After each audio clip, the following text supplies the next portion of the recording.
Hello friends, this is M Tawania. आज का हमारा टॉपिक है explanation of refraction by Fermat's principle. Firstly एक बार रिपीट कर लेते हैं फर्मेट प्रिंसिपल क्या होता है। तो यदि हमारे पास दो पॉइंट है ए और बी, और मुझे ए पॉइंट से बी पॉइंट पर जाना है, तो मेरे पास बहुत सारे पाथ होंगे। कोई सा भी पाथ हो सकता है, ये वाला हो सकता है, ये वाला हो सकता है, ये वाला हो सकता है, पर इन तीनों में से कौन सा पाथ चूज़ करूं, तो ये बताता है हमारे फॉर्मेट्स प्रिंसिपल। फॉर्मेट्स प्रिंसिपल के अकॉर्डिंग पाथ वही चूज़ करेंगे जहाँ पे जो टाइम हो वो लीस्ट टाइम होना चाहिए। क्या हो? लीस्ट टाइम हो, या फिर इससे क्या कहेंगे हम, एक्सट्रीमम टाइम हो। टाइम क्या हो? एक्सट्रीमम हो।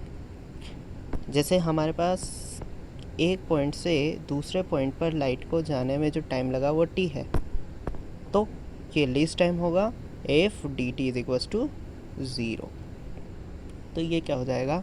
लीस्ट टाइम हो जाएगा। तो ये होता है आपके फॉर्मेट्स प्रिंसिपल। अब देखते हैं explanation of refraction by Fermat's principle. तो हमें ये भी पता होना चाहिए व्हाट इज़ रिफ्रैक्शन।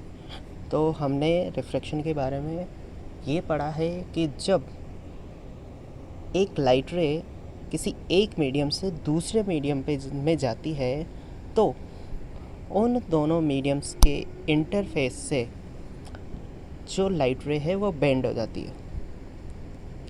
या तो वो नॉर्मल की तरफ आ जाती है या नॉर्मल से दूर हट जाती है। ये क्या होता है? रिफ्रैक्शन। तो मैंने यहाँ पर रिफ्रैक्शन बताया हुआ है जहाँ पर ए ओ आपके इंसिडेंट रे है और ओ बी आपके रिफ्रैक्टेड रे है।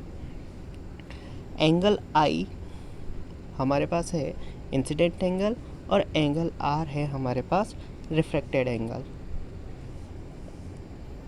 ये जो है, ये लेंथ हमने मान ली स्मॉल एन, और ये वाली लेंथ मान ली हमने स्मॉल एन, जो कि परपेंडिकुलर है इंटरफेस पर। ठीक, ये मीडियम फर्स्ट है और ये मीडियम सेकंड है। मीडियम फर्स्ट में जो हमारे पास रिफ्रैक्टिव इंडेक्स है वो μ1 है, और मीडियम सेकंड में आपके μ2। वेलोसिटी v1 है और यहाँ पर वेलोसिटी है v2। ठीक, तो ये तो हो गया हमारे पास एक डायग्राम किसका? रिफ्रैक्शन का। अब ये रिफ्रैक्शन है, कैसे प्रूफ होगा? फॉर्मेट्स प्रिंसिपल से। तो फॉर्मेट्स प्रिंसिपल लगाएंगे और रिफ्रैक्शन के हम लॉस फाइंड करेंगे। तो देखते हैं यहाँ पर। अच्छा चलो बात करते हैं यहाँ पर टाइम। अगर मैं बात करूँ ए से ओ तक, तो ए से ओ तक v1 वेलोसिटी से जाता है, और v1 वेलोसिटी से जाता है, तो मैं यहाँ पर टाइम ले लेता हूँ t1। तो time taken by the light ray from A to O, t1 is equals to A O upon v1। और बात करें फिर ओ टू बी, तो ओ टू बी में जो वेलोसिटी है वो है v2, और डिस्टेंस कितनी है? O B. तो t2 टाइम क्या आ जाएगा? O B upon v2, O to B में। तो टोटल टाइम कितना हो जाएगा? t1 प्लस t2 कर दें, ए टू बी में t1 plus t2 A O upon v1, O B upon v2। अब आपने ये फॉर्मूलाज पढ़े हुए हैं, v is equal to C upon mu, refractive index और v में relation. v is equal to C upon mu, तो v1 is equal to C upon μ1, v2 is equal to C upon μ2। तो हमने क्या किया, यहाँ पर v1 और v2 की वैल्यू पुट कर दी। ठीक, v1 और v2 की वैल्यू पुट की, तो हमारे पास ये आ जाएगा t is equal to mu A O upon C μ2 O B upon C, दोनों का क्या कर देंगे हम? एडिशन। अब डायग्राम से निकालते हैं। तो ए ओ की वैल्यू क्या आएगी? तो ए ओ की वैल्यू अगर इस डायग्राम से निकालें ए ओ, तो वो आएगी हमारे पास m sec i, और ओ बी की वैल्यू निकालें तो एन सेक आर। अब एक बार देख लेते हैं कैसे। तो ये वाला हो जाएगा हमारे पास एंगल आई, ये ओ ए, और ये वाली हो जाएगी एम। तो ये क्या हो जाएगा आपके बेस अपॉन हाइपोटेनियस।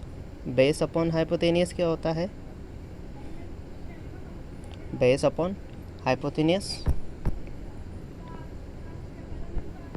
कॉस आई। और तो बेस कितना है हमारे पास? एम। और ये हमें फाइंड करनी है हाइपोटेनियस।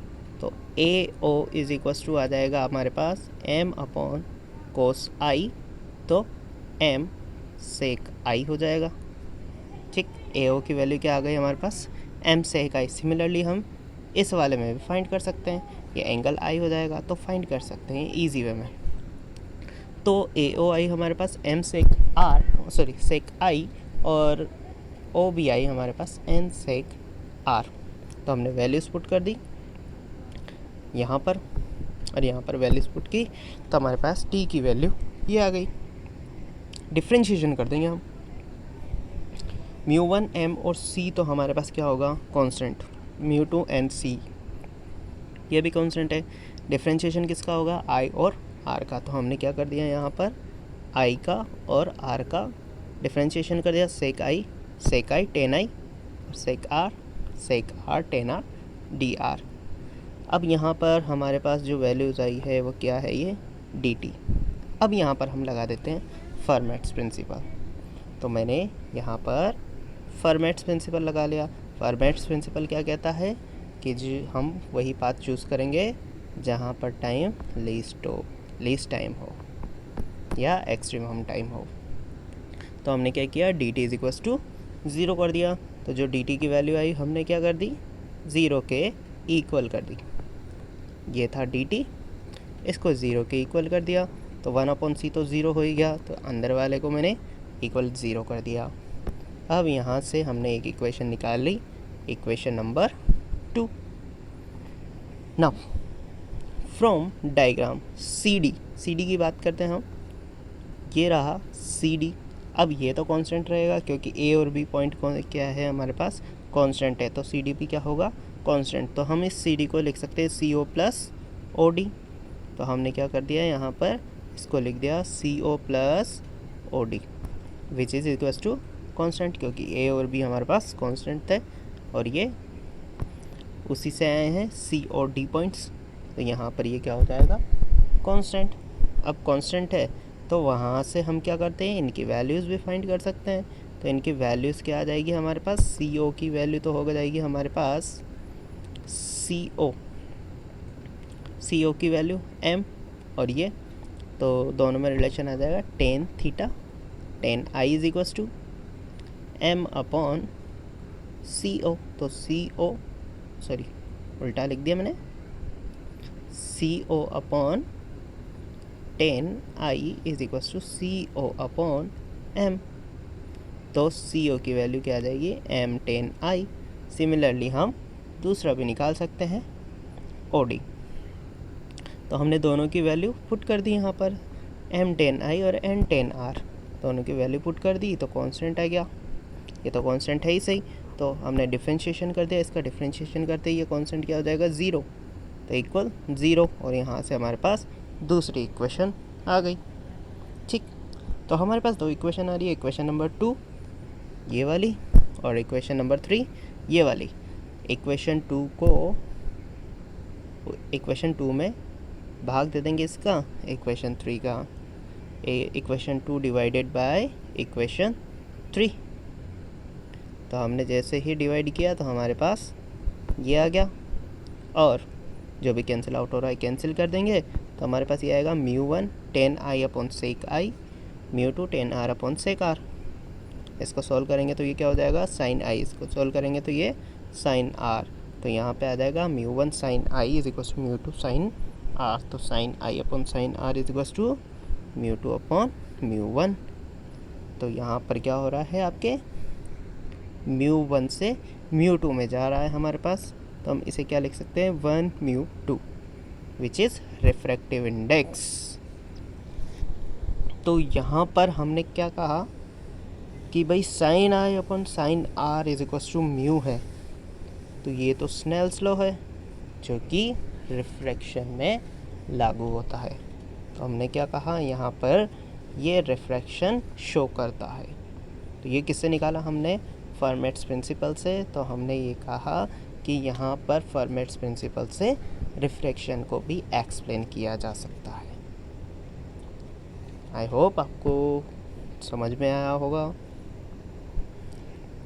और अगर इसमें कोई डाउट आता है या कोई चीज़ समझ में नहीं आई है आपको, तो आप मुझसे पूछ सकते हैं कमेंट बॉक्स में जाके।